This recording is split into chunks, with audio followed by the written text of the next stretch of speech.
So Sean Mize here with what we've titled today, The Next Phase, but really a faith-based success call today.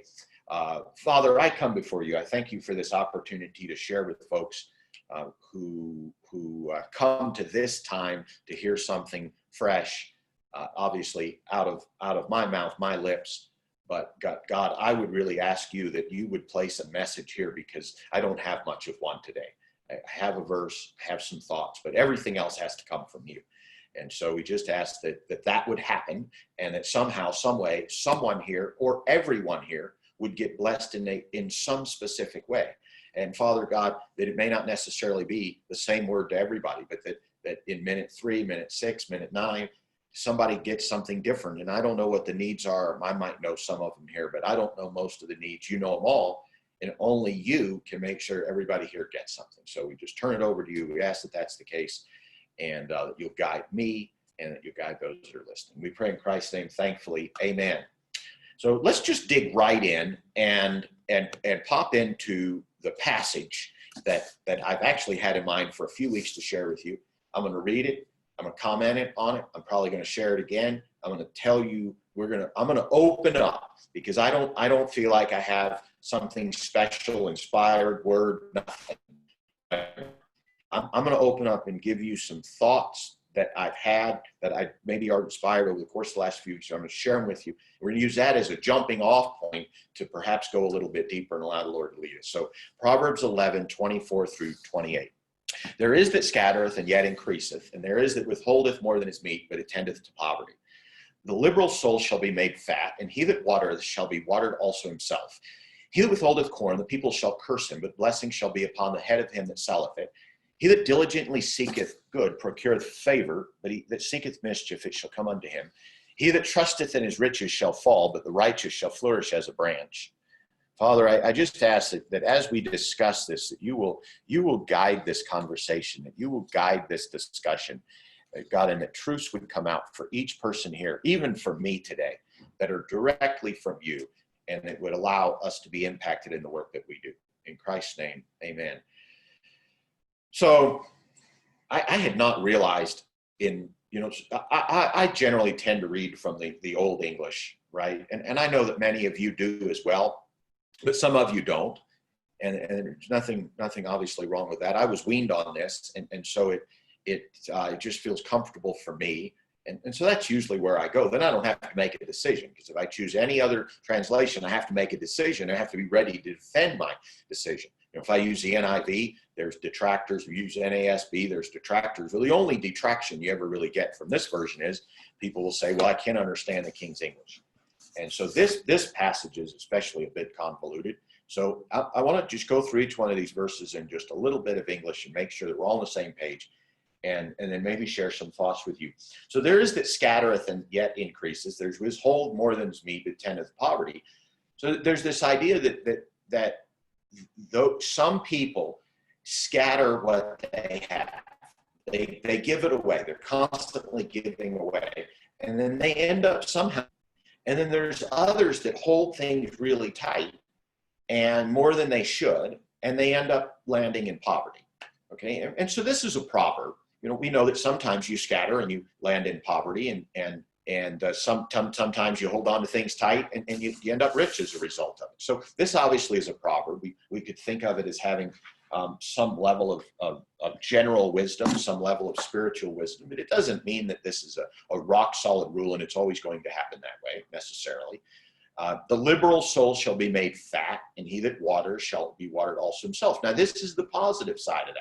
It really talks about the liberal soul shall be made fat. The liberal soul shall gain, shall increase, and he that helps water others shall be watered himself. And I think that so often it really is the case that when we give, when we share out of what God has placed inside of us, and it's different for each one of us. He places something different in each one of us. Okay?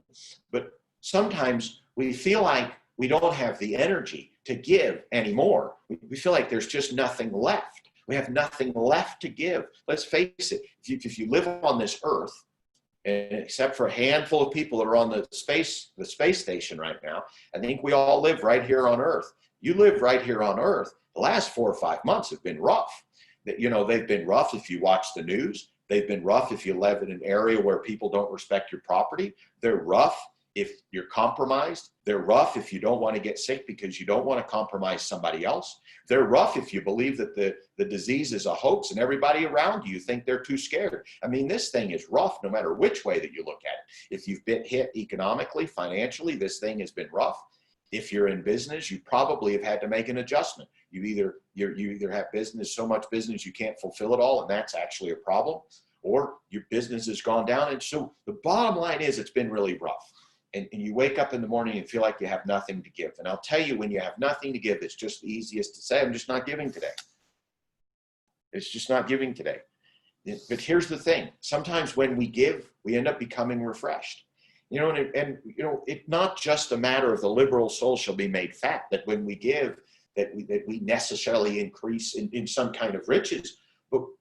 But if you just take a look at what's going on right now, I'll be honest with you, I don't feel like I have very much to give right now. I don't feel like giving right now. And yet the very act of giving, when somebody raises their hand at the end and says, you know what, you were here for me today. If you were here for nobody else, I'm going to be watered by that. So when I'm able to position myself so that I can give in some way, whether I have the energy to do it or not, whether my mentality is there to do it or not, whether I feel spiritually enlightened today or not, that just the act of saying, I am going to go out there and water. I am going to go out there and water. When we do that, then something is going to come back to us. It's going to come back to me. And I'm using myself as that illustration today. Now I want to hand that to you and say, perhaps you have a gift inside of you, but you feel intimidated that no one needs it. Now, I want to encourage you that God doesn't waste his gifts. Like, if you know something's inside of you, but you're like, who wants it? I wonder what would happen if you began to put it out there. You know, you may not have a tribe of people that follow you on email. And really, email is agnostic. You know, that I just happen to use email to communicate. And so you're able to respond. Now, if I was on Facebook, then this might have gone out as a Facebook post and you would have responded. Or maybe if you generally watch through YouTube or you watch somebody else through Instagram, if I was there, then this would happen. And so some of you may be feeling like you don't have a big email list like I do. A, I don't have a big email list. B, the email list is actually irrelevant. That's just how I communicate. So some of you have a Facebook following, and some of you have a big Facebook following, and some of you just have 2 friends. The fact of the matter is, it's irrelevant. It's irrelevant because if God has placed something inside of you, he's placed it inside of you so that you can give it to others. Thank you. He's placed it inside of you, and there may only be one person on earth that needs what you need. And you know, sometimes my wife and I, we will have a situation where we have an insight for someone, and we may give that insight to one person and one person only. But you know what? That's just as powerful as if in some other medium, it could have reached 25 people, or it could have reached 1,000 people. Why? Because if God placed that insight into me or my wife for a purpose of touching just one person, then that's all it was. Because you see, God is God. God gets to decide if your gift is for 1,000 people or if it's for one person. And who am I to say? Now, I don't have the passages up here, but you know, in the Old Testament and the New Testament both, there's discussions about how God calls each one of us to different things. God crafts us as clay to different purposes. And who am I to say, I can only reach one person today, and such person can reach 10,000? Guess what? Maybe it's none of my business. Maybe my only responsibility is to simply be the pawn God asked me to be. Maybe my only responsibility is to be the clay that God asked me to be. Maybe my responsibility is simply to do whatever he asks whether it impacts anyone or not. Maybe it's only about obedience. Maybe it is only about my relationship with God, and it's not about how many people are helped. And I say all of this to say, and I feel compelled right now because I think that some of you listening today have felt intimidated by the fact that you don't have much of an audience. Like you feel like God's placing something inside of you, but you have no audience. I'll tell you what, obviously following the Lord's leading, all right, I don't want to push something it's not supposed to be. But I wonder what would happen if every single day at a certain time of the day, you just said, you know what, at 9 o'clock every single day, 9 o'clock in the morning, 9 o'clock at night, I'm just going to show up here. I'm going to tell everybody I know on Facebook. I'm going to tell everybody I know on Instagram. I'm going to tell anybody that I come into contact anywhere else. I mean, my goodness, you guys are marketers. You spend 4 to 6 hours a day marketing and interacting with people, right? You spend 2 hours a day studying, you spend 6 hours a day working. That's the way it should be. And so if you're spending 6 hours a day interacting with people on Facebook and LinkedIn, you ought to be you're running into a lot of people every day that you could invite. And hardly anybody might show up. But what if they do? What if just one person shows up every day for a month? And then finally, 2 people show up every day for a month. And if you did this all year long, 12 people were showing up at the end of a year. And what if that was only God's purpose? That by the end of the year, you'd have 12 people that are learning. Just be completely transparent. I believe that there are 13 people here today. Okay, now obviously I haven't been as faithful to this call as I should have been over the last 6, 7, 8 years. Okay, but I have an audience. You look at me and you say, well, Sean, you have a big audience, so you can do something I can't do. Can I really? 13 people are here. Only 13 people are here. Okay, so if I was doing this for the big numbers, I'm in the wrong place at the wrong time. Now, do we know that this is going to get posted to YouTube? There'll be another 100 or 200 people that watch it.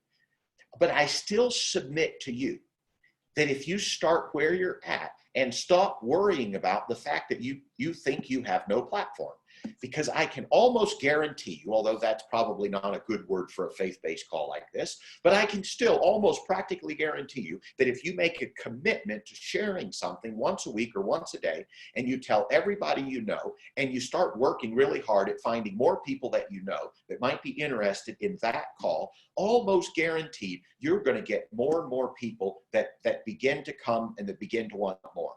And it just doesn't work in the spiritual world. It works the same way in your business. If you've been frustrated because you don't get enough people to your website, if you're frustrated because you don't get enough people to your Facebook Lives or your YouTube Lives or Instagrams or stories or whatever else is out there, you feel like you're not getting enough, what would happen if you took 6 hours a day and all you did was invite people? After a while, you'd kind of get the knack of inviting. Yes, does it sound like hard work? Yeah, but the truth of the matter is, if you're working 6 hours on your business, whatever you're working on isn't getting results. How much worse can it be if you spend 6 hours a day just inviting people to your show or just inviting people to your website? And I know I might sound crazy. Maybe somebody's going to leave right now because they say, Sean, you're pushing me too hard. Okay, but that's what I'm giving you right now. And that's what I'm giving you right now. And I believe that there's a place. And I believe that if you're that one person that's feeling like that, like I just don't have an audience, everything I just shared with you may be just secular and non-inspired totally in nature. But what would happen if you actually took that? What would happen if you went to the Lord and said, will you please bless these hours that I put in? And you did it every single day, and your prayer life began to revolve around, Lord, help me to be wise during those 6 hours or during those 1 hour or during those 2 hours or whatever you have. But Lord, please help me during this period of time. Help me to set up right. Help me to share the right thing. Help me to record right so I can put content on the website. Help me. And your total laser focus is on whatever it is that's the gift inside of you you're supposed to put out there. I have a really hard time believing that it won't grow. And so let's move on. Verse 26, he that withholdeth corn, the people shall curse him, but blessing shall be upon the head of him that selleth it. So this is the verse that really jumped out at me the other day. And so if we take a look at some Old Testament context, let's say one farmer had a really good year. Somehow the water runs through his area. He figured out irrigation. He's got a special seed he bought from the latest pharmaceutical plant down there in the Middle East 3,000 years ago. But somehow this one farmer had just a bountiful corn year. But the people around him on their farms, they didn't have enough corn to make it. Some of them are going to die. Like babies are going to be stillborn, and 12-year-old boys are not going to get to be their full height because there's just not enough food around for everybody. There's a famine. There's a famine. But some people have extra corn. So he that withholds corn, the people shall curse him. So you've got this big barn full of corn, and other people need the corn, and you're not willing to sell it. You're not willing to sell it. Notice it doesn't say give it away. It says blessing shall be upon the head of him that selleth it. The word doesn't say, oh, take your big barns and just, what do they say? Rob Peter to pay Paul. Okay. It doesn't say, all right, take all the fruit of your hard work and give it away for free to all the people that are in famine. It doesn't say that. It says blessing shall be upon the head of him that selleth it. And that was obviously an agricultural society. But if we look at our society today, especially the society in which you and I know each other, all right, you and I probably don't know each other from a local retail shop. We know each other because we're both in an online industry, whether that's e-commerce or it's consulting or it's coaching or it's sales or marketing. We know each other through an online economy. So in an online economy, what is bought and sold?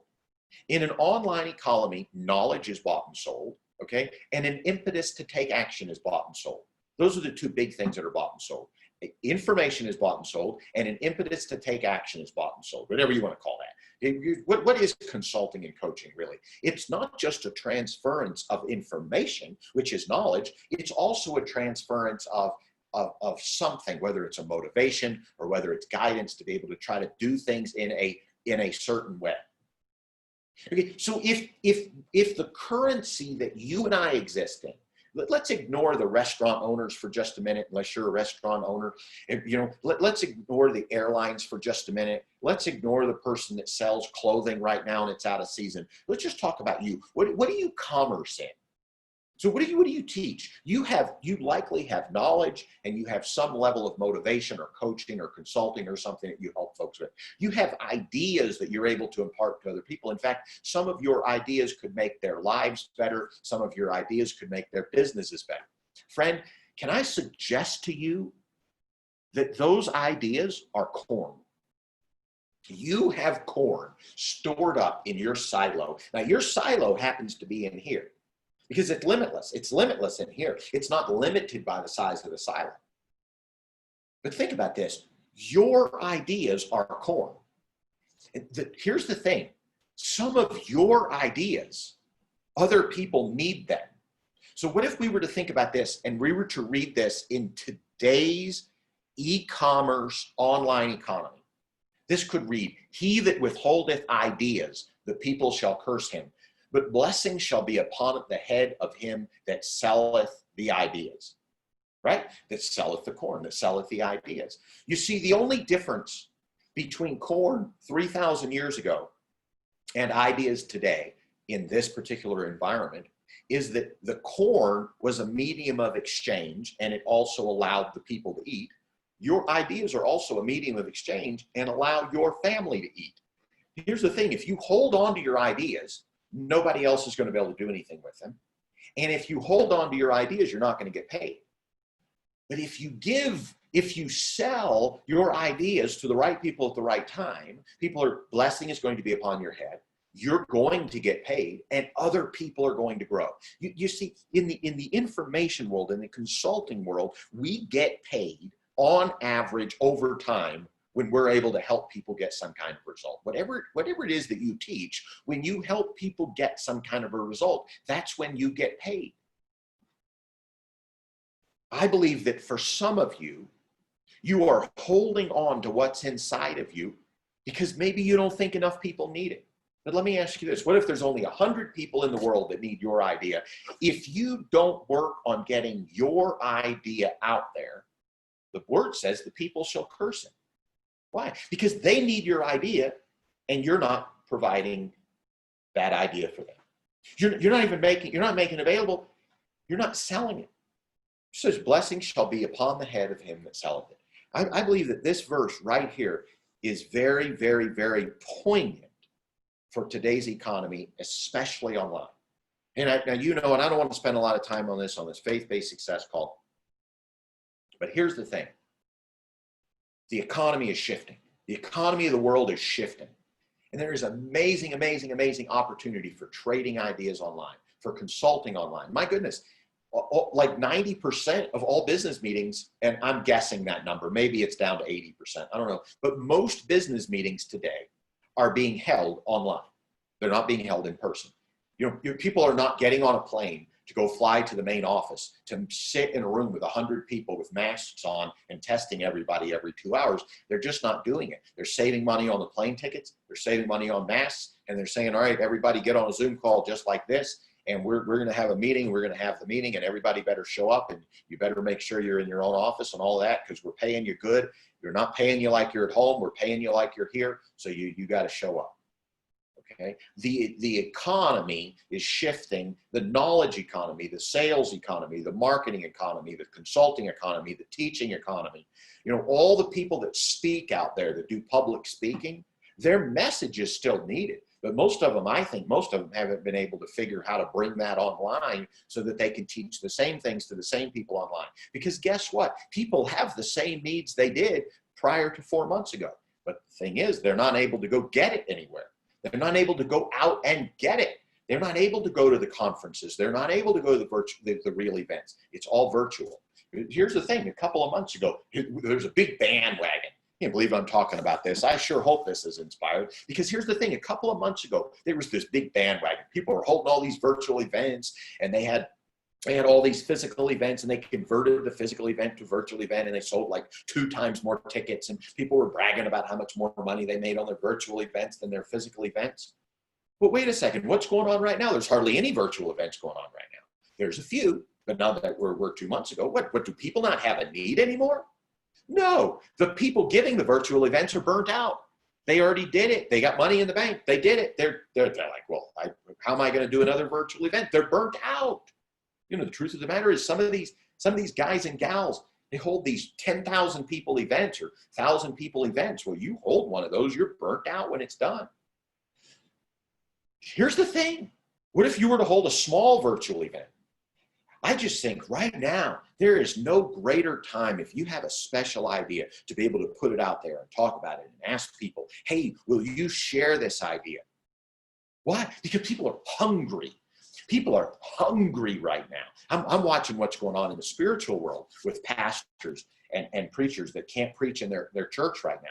So they're going, okay, well, I'm going to go online and I'm going to teach. And you know what I'm seeing? I don't know if you're seeing this, but what I'm seeing is that a lot of people, a lot of pastors that used to, you know, they preach really good behind the pulpit, but they don't have a big audience. Nobody in the world knows who they are. But they get online, people start sharing them. They're beginning to get an audience. They're beginning to grow something. You know, I think there's something interesting going on online, and I'm not so sure that the Lord is not behind this in a really big way, such that maybe God is doing something. You know, we talk about a great explosion. Jesus talked about a great harvest, and that the fields are white, but he doesn't have laborers. You know, and of course, 40 years ago, we had this whole deal, you know, the earth with the pastors in the earth and ministers in the earth and young people in the earth said, we're going to go be missionaries. We're going to touch all the different places, and we're going to go in 40 years ago, 30 years ago, we're going to translate every language into the Bible. And, you know, I think a lot of that's done. There's still some untouched peoples and things. But the truth of the matter is the last 10, 15 years, people have been just coming online. The young people aren't going outside. They're stuck inside. They're online. If we were to think about the greatest ministry opportunity of all time, it's online. And the funny thing is, the barrier to entry online for consultants, for coaches, for e-commerce, and for spirituality is almost nothing. I mean, anybody can start a YouTube channel. Anybody can start a Facebook Live channel. And if you have anything to say and the Lord actually blesses it, people begin to share it, especially if you spend a little bit of time inviting new people and you teach well and people want to listen and they hang out and they stay there. And maybe at the end you say, hey, if you'd like to help support what I'm doing, if you'll make a donation, I'll put all the money that comes in, for example, I'll put all the money that comes in today into an ad so we can get more people, and you'll have a way to be able to touch other people, and you'll be able to help grow the channel, but the channel's going to change lives.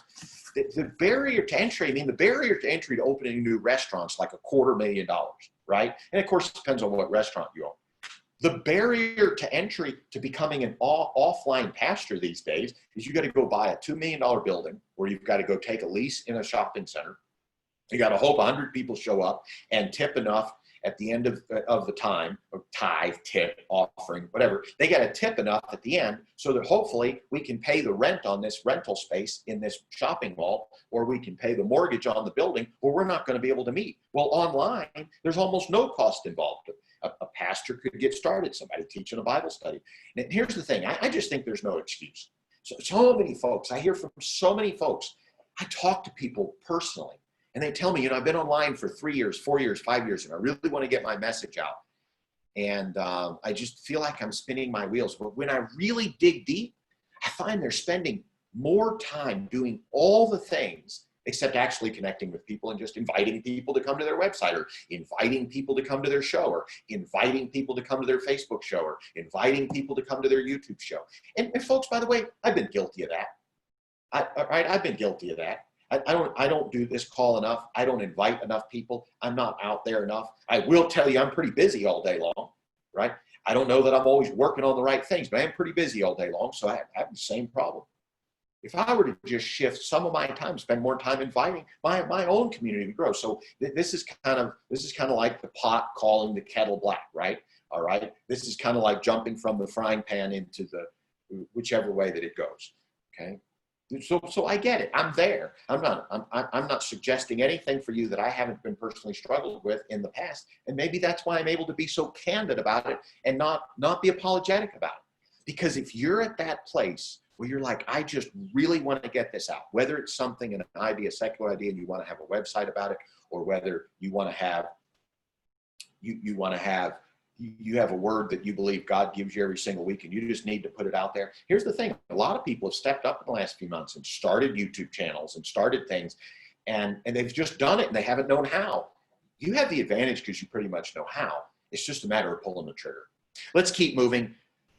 Proverbs 11:27, he that diligently seeketh good procureth favor, but he that seeketh mischief shall come unto him. You know, what does that mean in today's world? What if that means that if you're really out there trying to do good, you're working hard to do good and help other people and learn the best way to get that out there to help them, then favor's going to come to you. What if that's what that verse means? Are we actively out there trying to do good? Are you actively working Monday through Thursday, Monday through Friday, trying to do good? And I'm not talking about all free, okay? I'm not talking about all free, although usually the first step in making acquaintances is free. But I want you to imagine that whatever you do out there, you're out there and you're doing it, and you're helping people and you're giving your ideas away, and it is for free, and you're putting it out there, and you're running a daily TV show or a weekly TV show, or you're running a podcast show. Podcasting is just exploding right now. Why? Because people have all their time on their hands, right?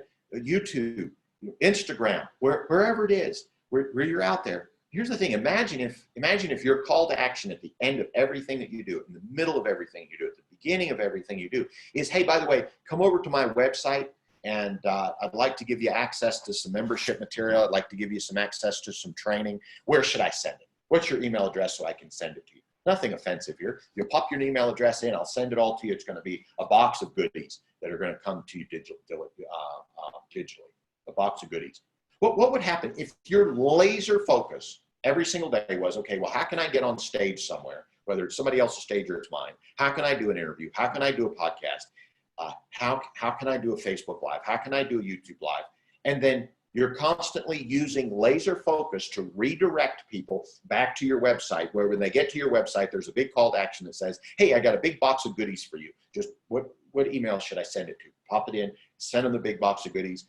And then people that want more, you have an opportunity every single day for years now to invite them to come to one of your sales pages. You have an opportunity to invite them to come to your live show. You have an opportunity to invite them to a consultation. You have an opportunity to invite them to a webinar. What if that's what you began to do? What if you were diligently seeking good?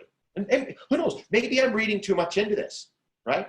But you know, the word says, I won't go there. But here's the thing. I believe that it is our responsibility to study the word and ask ourselves, how does that apply to me? And for me to take this and go, well, diligently seeketh good only means following the rules. Oh, that only means being a good boy and a good girl. You know, that only means being nice to people. But what if it means more? What if it means in everything you do, including your work, you're seeking good. You're seeking the good of the other people. What would happen? And I debated this last verse, leaving it on or off, because it wasn't really in what I felt like the Lord gave me initially. But today, split second, I copy and pasted it in. I'm going to read it, and maybe we'll discuss for just a moment. He that trusteth in his riches shall fall, but the righteous shall flourish as a branch. Is it possible that one of the side effects of what's going on in the world right now is that some people that are trusting in their riches shall fall? But the righteous, and however we want to define that. So we could just say righteous according to the law. We could say righteous according to Christ. We could say righteous according to acting in an upright way. But if we take it into context and we look at this as a proverb, then but the righteous could sort of be interpreted. And I don't want to read too much into anything, okay? I don't want to make up theology, right? But if we're talking about a proverb, and a proverb also often has two sides to it. So if one side of it is he who trusts in his riches, and the other side of it is the righteous, could it be the righteous is the folks that don't trust in their riches? They're trusting in the Lord. They're trusting in the Lord to do something through them. Instead of just trusting in their riches, they're being liberal. They're not withholding corn. They are diligently seeking good. They'll flourish as a branch. Is it possible that what's going on right now, if in the past you were struggling with seeking money to do whatever it is that you're doing, what if your heart is changed so that you're really seeking other people's good, and then a percentage of those people do invest with you to move to a new level? You know, the thing is, when we're talking about corn, you know, you'd probably just sell corn, right? But you could also give people a sample of corn. So let's say you had an awful lot of corn to sell, and you really want to sell it all. You don't want people cursing you, but you also want blessing, and you also don't want people to die. And maybe there's a little competition. Maybe you have corn to sell, and there's another farm that has corn to sell, and there's another farm that has corn to sell. And if you're going to sell your corn, you might as well get the best price for it, and you might as well sell your corn out before everybody else, right? So maybe you go door to all the other farms around, and you have a big bushel of corn, and you say, hey, I know that there's two other farmers around here that are selling corn. I think our corn's the best. I think our corn's the best. And to prove it to you, I'm going to give you a daily dose of corn. All right. So scoop out whatever 2 cups or whatever you'd make for corn. I want you to scoop this out. You make this up. You make this for dinner tonight, and you decide how it tastes. I'll be back tomorrow. And if you like the corn, it's going to be $1 a bushel or whatever it goes for. And just send me a text and tell me how many bushels to bring, right? Because that would have been the free plus paid funnel of 3,000 years ago. Okay, we go knock on doors, we go to the farm, and we'd say, hey, here's a day's supply of corn. It's free, it's on me. Send me a text and let me know how many bushels to bring by tomorrow. It's $1 a bushel. What do we do today? We have ideas, and we say, if you come to my website, if you come to my Facebook Live, if you come to my YouTube, if you come to my Zoom call, I will give you a sample. I will give you today's sample of ideas. And if you want a year's worth of samples, it'll be $1 a bushel, so come back tomorrow. If you want to work with me personally, it'll be $100 a bushel. Come back tomorrow. You see the difference? There is no difference. Online, we have an e-commerce economy, and we offer our ideas free initially so that a large number of people can taste them. A lot of people are going to hear your ideas, and they're going to go, I don't need any help from you. Some people hear my ideas. Believe it or not, a lot of people hear my ideas. They come to my idea place. All right. They come into my office with me. They come to one of my calls. They purchase some training. They get recorded knowledge. And a large number of people are like, you know what? I don't really want to learn from this person. I like somebody else better. I don't like the sound of his voice. I think his ideas are half-baked and coked up. I think his ideas are just too rich for me. I think he's too much of a dreamer. I don't like him. I don't like the fact that he charges for more ideas, whatever. And so a lot of people come to me and they get my ideas and they don't pay anything for them. They give me their name and email address so that I'm able to contact them. And after a while, you're writing them emails and you realize that they don't want your emails anymore. So you take them off the list. But a percentage of people that get my ideas, they like them for some reason or another. They go, wow, that's a really good idea. And he's going to be able to help me. And they hire me for one-on-one, or they hire me for group, or they come to classes, or whatever the case is. And that's the blessing to me, because those people are beginning to pay. How about you? Maybe this is today's call to action. I don't know how inspired this is. I'm here. I'm attempting to share with you what I think is in the moment right now, whether it's inspired or not. But what about you? Is there a place for you to be more aggressive, going door to door online, offering a sample of your ideas for free with a call to action that says, in a few days, I'm going to ask you if you want more. And if you want to pay for it, great. If you don't want to hear from me anymore, that's fine too. I just feel like somebody right now has had a quickening that says, that's my answer. That's my answer today. You know who you are. Deep inside, you're like, yep, that's my answer. Like something that just happened snapped in your brain that said, that's my answer. I just got to get out there and do that more. And with that, I'm going to close. I'm not going to suggest anything more. I believe that many of you have gotten your answer today. You pulled something out of here, whether you pulled it out, whether God pulled it out for you, whether God pulled it out of me. I don't know where it came from, and for everybody it might be a little bit different, but I want to give you one final challenge. Whatever it is that you got today, whether it was from inside of you, whether it was God in you, whether it was God in me, whether it was just something I said that was half-baked, whatever it was, don't let it go to waste. So many good ideas lay on rocky ground. Don't be rocky today. Be fertile and take your idea and begin to grow it. Father, we come before you thankfully. Thank you for whatever you may have spoken through me today. God, I felt like some of the things that came out felt half-baked. I don't think you do half-baking. So I got to take responsibility for the half-baked junk.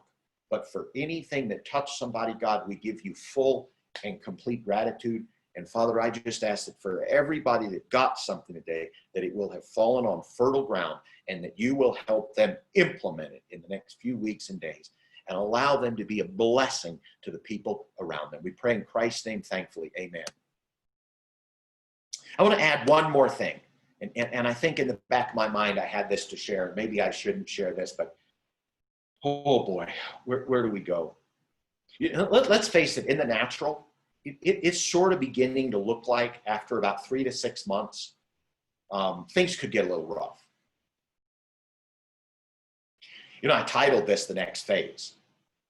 And I didn't even know what that meant when I wrote it. But I think for you, you know what that means. Like, I almost think that the next phase has a different meaning for different people right now. I believe you know what your next phase is.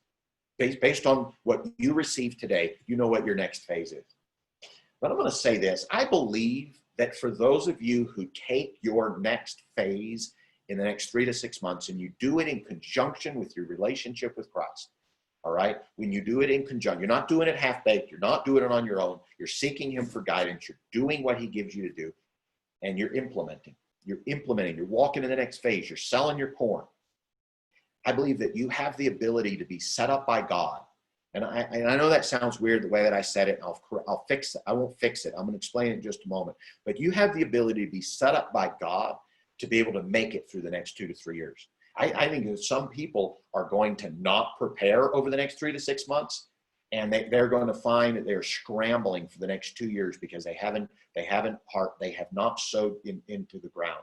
They have not built anything. They're no better off 6 months from now than they were 6 months ago. And I believe that those people are going to really struggle. Their families are going to struggle. I believe, and I don't wish that on anybody, but some people are not going to take action. I don't want that to be any of you. I'd love for you to recognize that in the natural, things don't look good. Barring a miracle, things do not look good in about 3 to 6 months. Maybe it's 9 months, I don't know.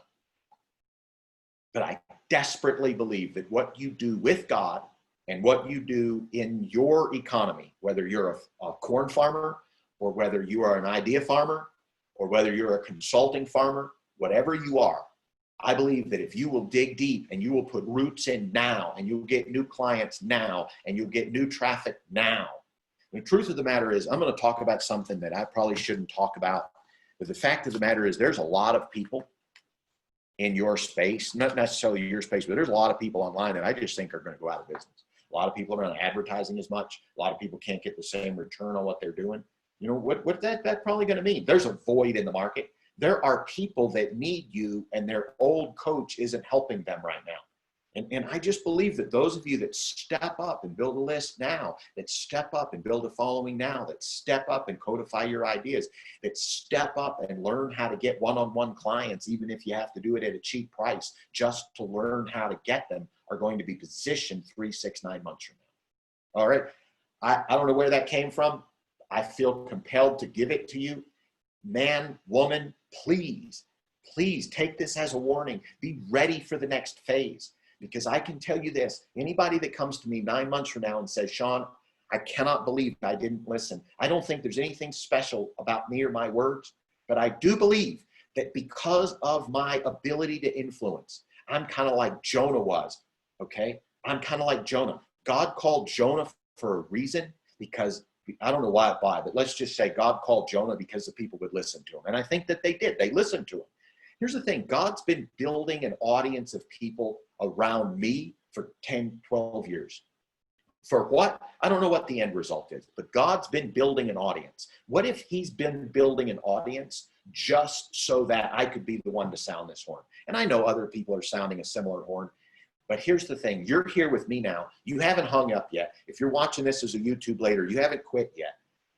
I believe you're probably here for a reason. Right? I don't want to be so bold to say that everybody's here for a reason. Right? But if something's resonating with you and you're like, you know what? I got to get my boat in order. Start today, because there's no better day on earth to get your boat in order than today. All right. And with that said, let's go and wrap up. Father, I just ask you bless every soul that's here, that's listening, that anybody that feels pricked, that somebody won't say, oh, because Sean's being negative, it can't possibly be from God. I think warnings do come from God. I'm not saying that this is, okay? I don't want to be presumptuous, but I do want to say, if you're feeling like there's a warning, guess what? This isn't a warning of doom that says nothing can be done about it. I really believe you've got 3, 6, 9 months, and don't stretch it, all right? Don't test God and say, I'll just wait till the 8th month. Get before God and say, God, was I supposed to hear this for a reason? God, what am I supposed to do?